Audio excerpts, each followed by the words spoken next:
Legendary ஸ்டைகர்லாம் வச்சுருக்கிறீங்களே, பயமாக இருக்குது.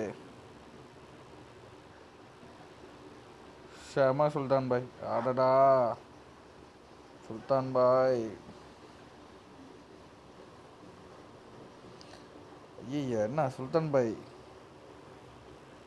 நான் உங்களை வேறு என்னமோ நினச்சேனே. டஃப்பு கொடுப்போம் அப்படின்னு நினச்சா டஃப்பு கொடுக்க மாட்டீங்களே போல இருக்கே சுல்தான் பாய். அடங்கோ சரி, போடுறா போடுறா போடுறா.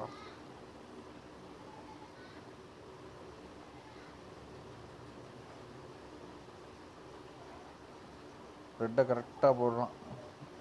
போட்டான். ஒயிட் காயின் பின்னாடியே போகுது.